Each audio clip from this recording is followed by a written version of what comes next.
Thank you very much, Katrina. Now, finally we ask this question. Should e-tolls be scrapped and a fuel levy be introduced? Or is it time for Gauteng's motorists to simply put their hand in the pocket and pay up? This is what the advisory panel on e-tolls is currently faced with. After more than R1 billion in toll fees has not been paid by those using the province's freeways. Today, we are joined by Consulting Engineers South Africa's CEO, Mr. Lefadi Makibinyane. CESA is a representative body which represents more than 500 consulting engineering firms in the country and says a fuel levy is not an effective means of funding improvements to freeways. We are also joined by Howard Dembovsky from Justice Project South Africa, who says e-tolls in Gauteng will cripple South Africa's economy and create a socio-economic disaster in the medium to long term. That is. Good morning, gentlemen. Good morning, Ivan. Are the gloves off? Absolutely. Bare knuckles. Let's start with CESA. Thank you for joining us. Good morning to you, sir. Why do you say a fuel levy will not be an effective means of funding e-tolls?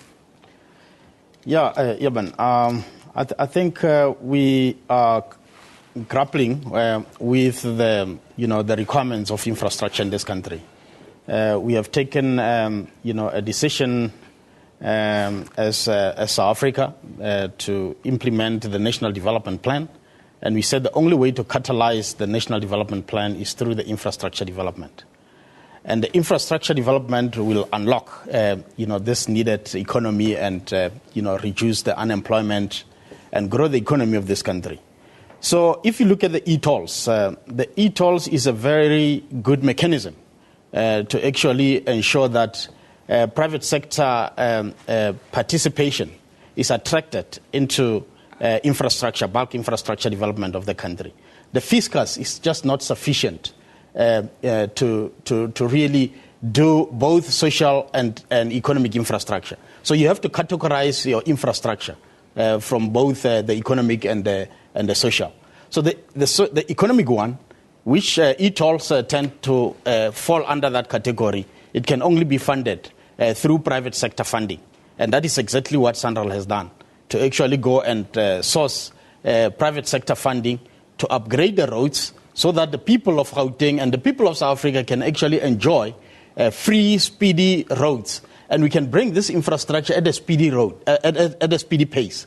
Because remember, if you rely upon the taxes that have got to be distributed for whatever the country needs, it will take a lifetime to actually put our roads into the status at which it is. So this is a very innovative mechanism to accelerate, the infrastructure development.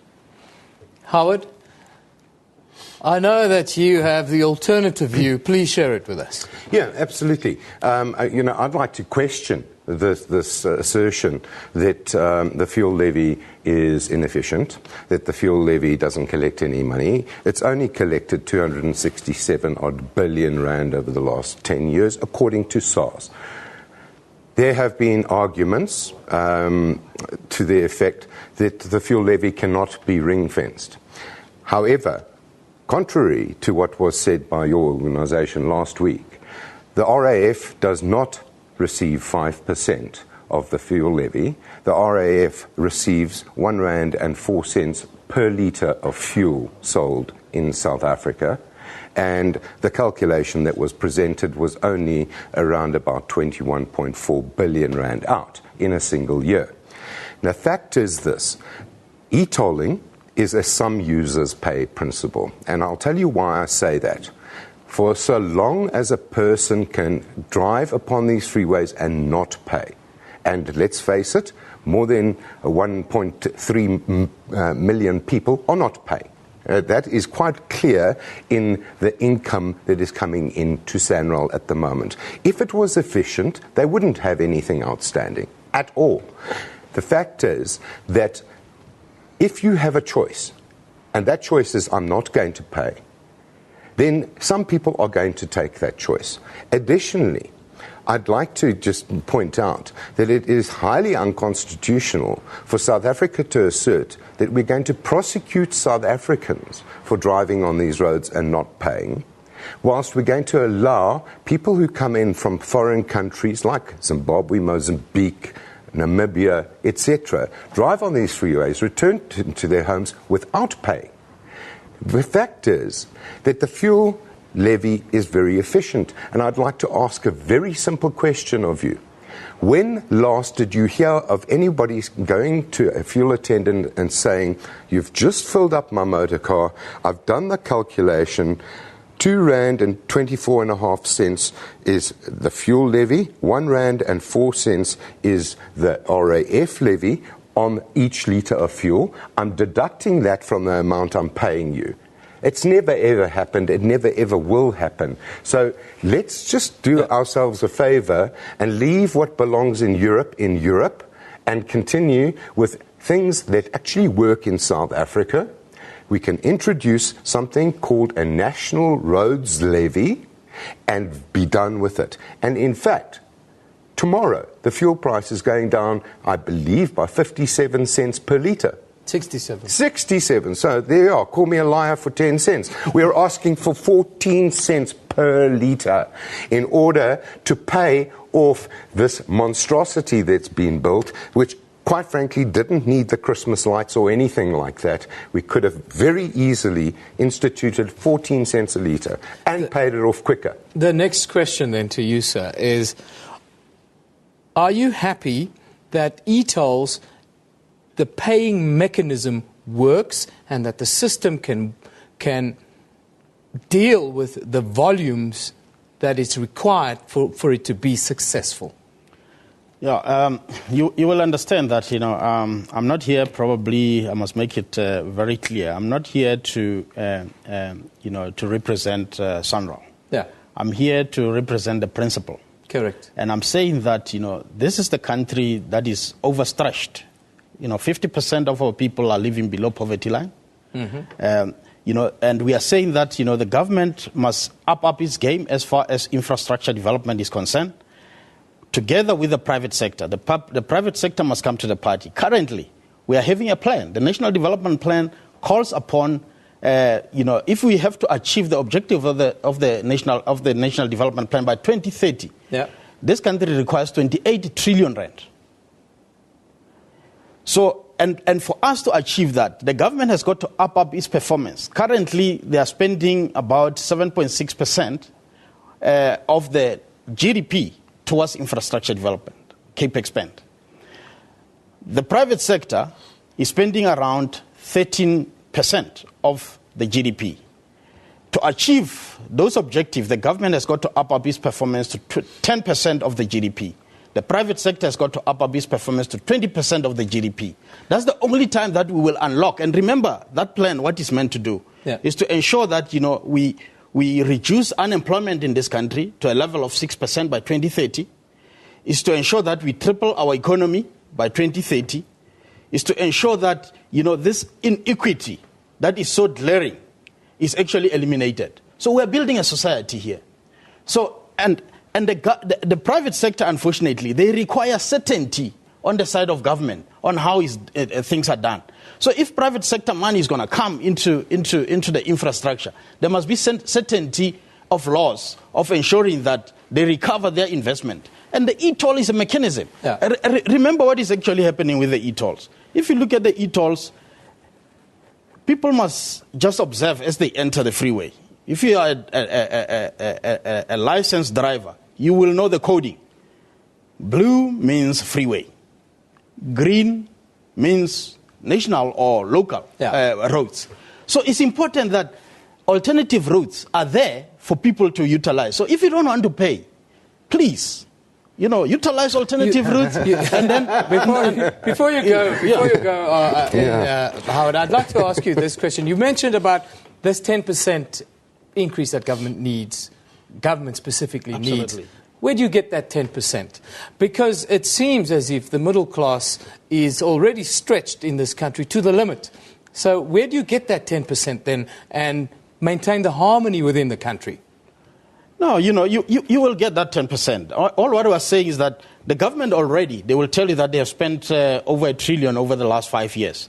And they are currently, the CapEx spend or the capital fixed formation is about 847 billion rand that they have to spend on the infrastructure in the next. Where do we get it? Is my question. You get it through, where does the government get the money? By squeezing Taxation, us. sir. No, by what? By taxation, by investment, etc., etc. Absolutely. But That is what we are saying, that we are already stretched. But there are private investors that will come into the party to accelerate our development. If we fold our arms and say, no, we are already fully stretched and therefore nothing will happen. Yeah. Look at what is happening with the national roads or provincial roads in particular. Look at the disrepair, the potholes that are there, you know, and even on the local network. Look at the conditions of roads that are resulting into deaths that we cannot actually even start to count. We are having the mechanisms that will improve the quality of life of our people. And as an engineer, I sit in here and I say that we cannot really inhibit development and bulk infrastructure while there are alternative methodologies to actually speed up the development of this country. Howard? Okay, so I'd like to address a couple of things first. As an engineer, we would assume that you know how to use a calculator.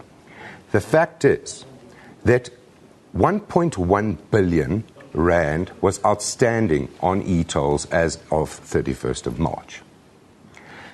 The same is not true on the fuel levy. And we're not saying rely on the existing fuel levy, despite the fact that the SANRAL Act actually says that SANRAL is funded by the fuel levy. If you want us to start asking where that 267 billion rand has gone, then we will do that. And we will call for an audit as to exactly where that money has gone. Now let's talk about unemployment for a second, sir.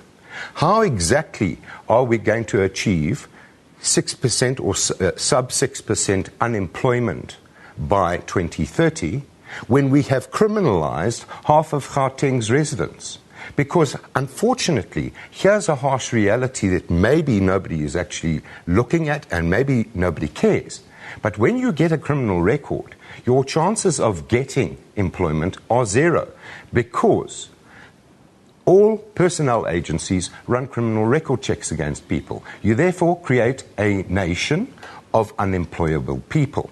So my question is, how are we going to achieve these objectives by working against ourselves? And then when we start talking about provincial roads and local roads with potholes in them, are you aware of the fact that the local and provincial authorities get given money by the fiscus to maintain those roads, but that money evaporates because it comes from fuel, of course, and doesn't get spent on those roads? No one is saying that the concept of tolling is incorrect. Nobody is saying that the concept of SANRAL maintaining roads is incorrect. In fact, in our assertions to the panel yesterday, we said things would be considerably eased if SANRAL was the only roads agency that is responsible for roads in South Africa nationally, because then it would be really easy to monitor what's happening to that money. Mr. Makibinyane, you've got 30 seconds to just give us a final remark. We unfortunately run out of time. It's a discussion we can carry on all day. What I say that once we have created laws, laws must be followed. Who is actually incurring this 1.1 billion rand is people who are illegally utilizing the roads. Sir, with due respect, they're paying the fuel levy too. Let me tell you, what we are saying is that the process has been followed to come and to the point of an act. And once the law has been established, as an engineer, as an ethical association of consulting engineers, law-abiding association, we conduct ethical conduct, behavior, and we follow the rules.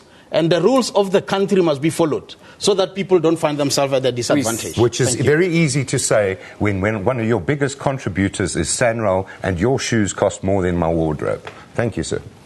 Well, On that note is where we conclude today's discussion. Thank you, gentlemen, for joining us. That is Consulting Engineer South Africa's CEO, Mr. Lefadi Makibinyane, and, of course, Dembovsky from the Justice Project South Africa. Thank you for joining us this morning.